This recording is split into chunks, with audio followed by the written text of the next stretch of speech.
बोलिए सद्गुरु महाराज की जय, सच्चे दरबार की जय. Thank you everyone for joining with us for another spiritual discourse. We've stepped into the year 2022 and I'd like to wish each and every one of you a very happy, healthy and prosperous new year. As tradition has it, every time a new year rolls around, we're often setting resolutions. My niece asked me the other day, Bapipui, what is your resolution this year? And I told her I didn't have any. But later when I sat and contemplated, I realized that not having a resolution is a sign of stagnation. When you're not striving for something, when you're not working towards something, when there is no goal in mind, it means we've become stagnant. So then I thought, what should my resolution be for the year? And I remembered a conversation with Maharaj. He had said that a disciple is always working on themselves. Their constant goal, their constant focus is to become a better individual. And when asked how that can be possible, how can we achieve that? He said it's simple. Better thoughts, better words, and better actions. Better thoughts. Swami Vivekanand says that we are today of our thoughts in the past. So be careful about what you think, because thoughts live. Words are secondary, but thoughts go very far. And it's true, everything starts with a thought. One thought within the mind leads one to become a lawyer or an engineer. And it is one thought within the mind that leads one to their own destruction. So knowing what thoughts go through our mind is important. And on average, we go through 6,000 thoughts in a day. Think about that for a moment. 6,000 thoughts. How many of your thoughts do you remember at the end of the day? It's because we don't pay attention. We don't bring awareness to what are the thoughts that are going through our mind. We go through our existence passively, just reacting and responding to things and situations that happen in our life. But through meditation, we bring awareness to what are the thoughts that are going through our mind. I know there's a common misconception of trying to be thoughtless, that is meditation.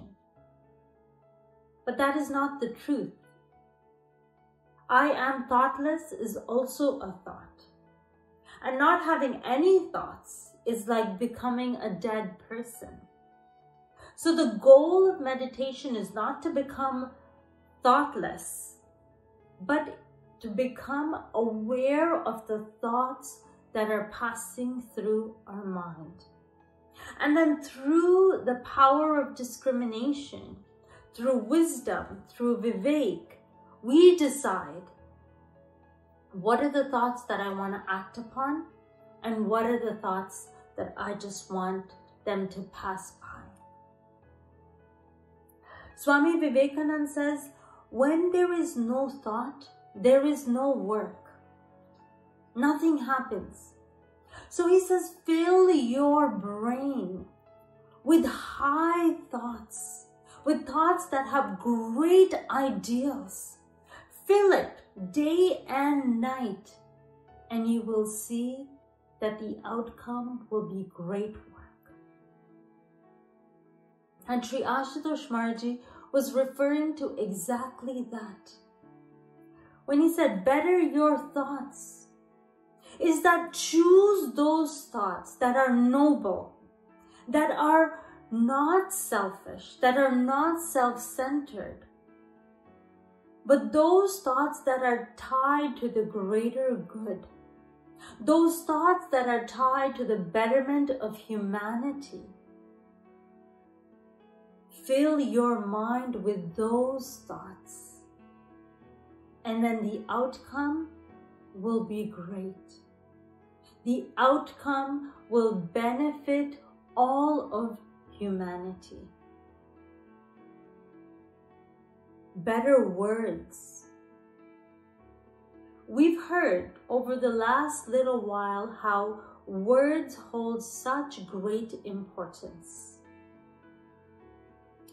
Dr. Emoto did an experiment on water. And he took 2 bottles of water. He put positive words on one bottle and negative words on the other. And through his experiment, he proved that those water molecules that were tied to positive words, their structures were intricate. They had like diamond-like reflectiveness when they were frozen. And the water molecules that were exposed to the negative words, their structures were scattered. They had yellowish edges. This is the effect of words on water. We are made up of 80% of water, so imagine the effect of words on us. And we all know that we've been told over and over again, think before you speak. Because once those words roll off your tongue, there is nothing in this world that can put them back in. There was a young boy and his father. They were traveling on a train. When the train stopped at the station, the young boy was so excited. He jumped onto the train with his father and they found their seat. Across them sat a couple of young guys. And as the train started to move, the child was so excited and said, "Look, Papa, look how fast these trees are going. Look how fast they are moving." And he kept making comments like this. The young boy sitting across from them started to think and pass comments. I think this boy's lost it. I think he's not quite all there. He must be crazy. He started passing comments like this. And then finally one of them asked the father, "Is your son okay? Is he all okay up there? Is something the matter?" And the father replied that my son has been blind all his life. He's just had surgery a few weeks ago and received eyesight. So all this that he is seeing is new to him. Boy, did those boys sink in their seat, regretted what they had said, but too late to take it back. A great tool to think before you speak is to use the acronym THINK. T stands for true. Ask yourself, is what I'm going to say the truth? Because lies and misinformation can hurt people, can hurt people's reputations. So ask yourself if what I am going to say is true. H means helpful. Is the information that I'm going to provide helpful to this individual? Is it good advice? Is it going to help them make better decisions? I is inspiring. Is what I am going to say, is it going to inspire this person? Making sure that not what you're saying is not condescending, is not going to put someone down. But if you can inspire someone, you can enable them to do something great. N represents necessary. Is it necessary for me to share what I'm going to share? Ensuring it's not just verbal diarrhea. You're not just talking for the sake of talking. You're not just making a comment for the sake of making a comment. But what you are saying is necessary. It holds weight. And K represents kind. We've grown up with the saying, if you have nothing nice to say, then don't say anything at all. We live in an age where there is a need to uplift the people around us. There is a need for positivity. There is a need to be kind. So making sure that whatever you say does not hurt others, but is helpful and helps lift them up. Use this yardstick every time you try to share something. And this will help it become a habit that you think before you speak. And when you think before you speak, you will have wise words that make a positive impact in someone's life. In olden times, men were of few words, and whatever they said, they held great importance to it. Raghukul reet sada chali aaye, pran jaye par vachan na jaye. It was tradition that whatever they said, they were true to their word. They would lose their life, but they would not come back from their word. They would fulfill what they have said, what they have promised, even if it meant losing their life. Since words have such a powerful impact, we can understand why it's important to be careful with the words we choose and what we say and share with others. Better actions. We all know that we are here today because of the actions we've committed. We're undergoing everything in our life because of previous actions. So it's important to be mindful of how we act. Not just reacting, but responding to situations that come up in our life. Saints say there's two ways to live your life. Either by purvatap or by pashyatap. Purvatap means thinking about the consequences of your actions and then making a decision whether you want to conduct this action or not. Pashyatap means just doing the actions and then undergoing the consequences of that action. In Chapter 1 of the Gita, Arjun is practicing purvata because he's thinking about the consequences of this battle. He's telling Lord Krishna that this battle will bring destruction to my own people on both sides, so I do not want to fight this war. He's thinking about the consequences before he commits the action. If we can train ourselves to do that in every situation, it will reduce our suffering. But the most important part is being able to decide which action to conduct and which not.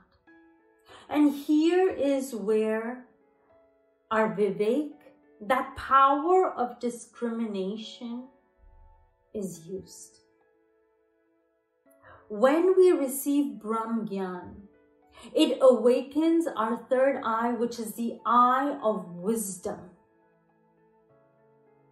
And as we connect to that light within ourselves, it strengthens this power of discrimination and enables us to use our viveka, to use this wisdom before we conduct any action.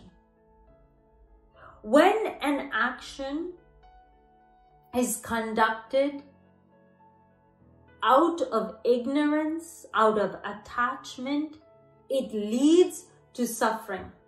It will definitely lead to a battle, just like the battle of Mahabharata. Dhritarashtra, the king, he was a king who was to rule fairly. But because of his attachment to the kingdom and his attachment to his sons, it led to a battle. The Gita teaches us that whenever we act out of ignorance, out of attachment, it will always lead to a battle, either externally or internally. But when we act out of wisdom,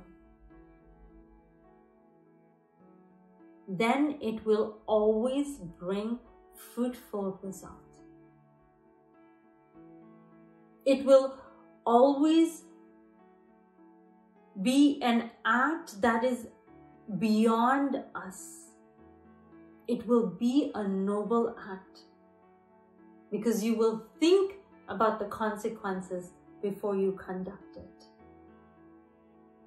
So through the practice of Brahmgyan meditation, we can sharpen this viveka, this power of discrimination, which will help us in our thoughts to decide which thoughts we want to just have them pass by and which ones I want to hold on to and manifest them.